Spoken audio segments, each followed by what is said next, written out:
নমস্কার বন্ধুরা, আলিয়াস লাভ কিচেনে সবাইকে স্বাগত। আজকে বানাবো একটা অন্যরকম দই বড়া। কোনো রকম ডাল ভেজানো বা ডাল বাটাবাটি ছাড়া সহজে কীভাবে ইনস্ট্যান্ট আমরা দই বড়া বানিয়ে নিতে পারি সেটাই আজকে বানাবো। কেন এই সামনে হোলি আসছে, হোলির সময় কিন্তু অনেকেরই বাড়িতে এই দই বড়াটা হয়ে থাকে। তাই আসুন সহজে কীভাবে বানাচ্ছি সেটাই দেখুন। একটা পাত্রের মধ্যে আমি একটা বাটিতে এক বাটি এখানে নিয়ে নিলাম সুজি। এই বাটির আন্দাজেই আমি হাফ বাটি নিয়ে নেব টক দই। হাফ বাটি আমি টক দই দিয়ে দিলাম। আর এর মধ্যে দিয়ে দেবো ওই বাটিটারই মাপ করে হাফ বাটি জল। এই যে বাটিটা ব্যবহার করবেন একই বাটি ব্যবহার করবেন যাতে মেজারিংটা ঠিকঠাক হয়। এগুলো বেশ ভালো করে মিশিয়ে দেবো। এর মধ্যে দিয়ে দেবো একটুখানি আদা কুচি, একটা কাঁচা লঙ্কা কুচি আর একটু সামান্য পরিমাণ ধনেপাতা। এগুলো একটু বেশ মুখে পড়লে খেতে ভালো লাগবে সেই জন্য দেওয়া। যদি বাড়িতে ছোট বাচ্চা থাকে তাহলে আদা কাঁচা লঙ্কাগুলো অ্যাভয়েড করাই ভালো, তার কেননা বাচ্চাদের ঝাল লাগবে, না দিলেও চলে। এটা ভালো করে একটু মিক্স করে নিয়ে 15-20 মিনিটের জন্য একটা রেস্টের জন্য রেখে দেবো, যাতে সুজিটা ভালো করে দই জল এগুলো ভালো করে সোক করে যায়।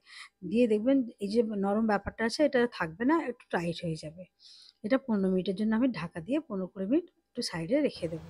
এরপর আমি এটা বানিয়ে 15 মিনিট পরে যখন খুলে দেখি কীরকম হয়েছে দেখুন, জলটা শুকিয়ে গেছে দেখতে পাচ্ছেন। একটু ভালো করে একটু মিক্স করে নিচ্ছি যাতে একটু ফেটে নিলে ফ্লাফি ব্যাপারটা আসে। আর এর মধ্যে দিয়ে দেবো সামান্য পরিমাণ একটু খাবার সোডা, যেটা খাবার সোডা বা বেকিং সোডা যাই বলুন, একটু সামান্য পরিমাণ দিলাম, কারণ জিনিসটা তো আমার অল্প, খুব বেশি দিতে লাগবে না।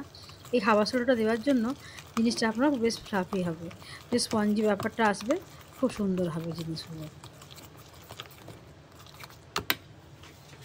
এটা ভালো করে মিক্স করে নিলাম, মিক্সটা করে নিয়ে এরপর বড়াগুলো ভেজে নেব। তবে এই বড়া ভাজার আগে আমি দইয়ের মিক্সচারটা আমি তৈরি করে নেবো। সেজন্য একটা পাত্রের মধ্যে কিছুটা টক দই আমি নিয়ে নিয়েছি।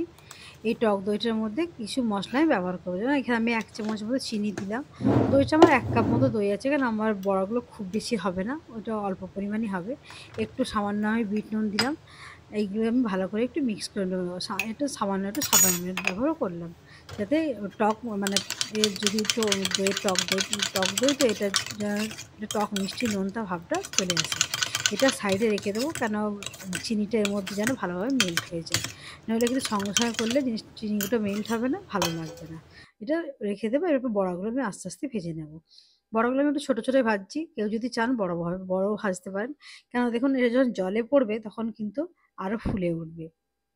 ওই জন্য একটু চেষ্টা করবেন একটু ছোটো ভাজার, বা চাইলে কেউ বড় বড়ও ভাজতে পারেন, অসুবিধা নেই।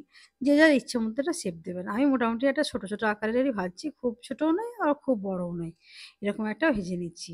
আর মিডিয়াম আছে এটা আমি ব্রাউন করে তুলে নেব। খুব বেশি কড়া যে একদম একটা বাদামি রঙ করতে হবে এরকম করার দরকার নেই। মিডিয়াম আছে, হালকা একটা কালার এলেই মোটামুটি এগুলো আমার হয়ে যাবে। আর এগুলো সঙ্গে সঙ্গে উল্টাবেন না, একটু হালকা কালার আসতে দেবেন তারপর উল্টাবেন, নাহলে কিন্তু এটা সুজির জিনিস তো, এটা নরম জিনিস, এটা ভেঙে যাওয়ার একটা সম্ভাবনা থাকে। একটা দিক দেখুন মোটামুটি আমার হয়ে গেছে, তারপর আমি বাকিগুলো উল্টে দিলাম। বন্ধু দেখুন এগুলো আমার হয়ে গেছে। এরপর এগুলো মোটামুটি আমি এগুলো তুলে নেব।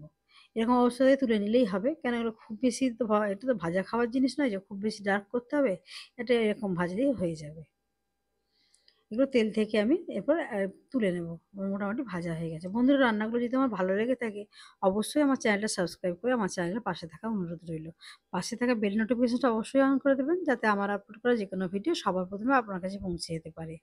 আর কোনো কিছু জিজ্ঞাসা থাকলে অবশ্যই কমেন্ট করবেন, ভিডিওগুলো লাইক শেয়ার করবেন। এরপর আমার এগুলো হয়ে গেছে দেখুন, এরকম আমি এগুলো তুলে নিলাম।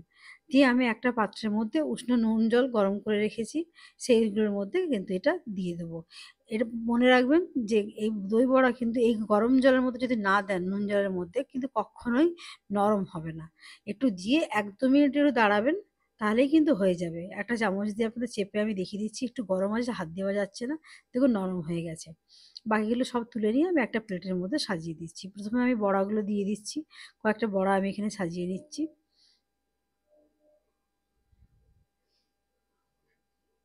আর দই বড়া সবসময় চেষ্টা করবেন একটু ফ্রিজে রেখে ঠান্ডা খেতে, দেখবেন অপূর্ব একটা স্বাদ লাগে। এটা তো আর গরম খাবার জিনিস নয়, কিন্তু এটা বেশ এখন গরম আছে, এটা এখন ফ্রিজে রেখে দেবো। ফ্রিজে রেখে দিয়ে যখন ঠান্ডা হবে তখন খাবেন, দেখবেন খুব সুন্দর লাগবে। এরপরে বড়াগুলো দিয়ে দেওয়ার পর ওপর থেকে দইয়ের মিশ্রণটা দেবো। আর এই দই বড়ায় যতটা দইয়ের ব্যবহার করতে পারবেন ততটাই ভালো লাগবে। যে একটু একটু দই দিয়ে করবেন, করবেন না, তাহলে কিন্তু ভালো লাগবে না। দইয়ের মিশ্রণটা একটু বেশি করে দেবেন, দেখবেন খেতে খুব সুন্দর লাগবে। বাচ্চারা তো খুব ভালোবাসেই, বড়রাও কিন্তু ভালোবাসবে। এরপর ওপর থেকে কিছু মশলা ওপর থেকে দিয়ে দেবো, যেমন একটু ওপর থেকে বিট নুন ছড়িয়ে দেবো, একটু ভাজা মশলা বানিয়ে রেখেছি সেটা ছড়িয়ে দেবো। এগুলো একের পর এক দিতে থাকবো। যেমন প্রথমে আমি একটুখানি সামান্য বিট নুন দিয়ে দিলাম।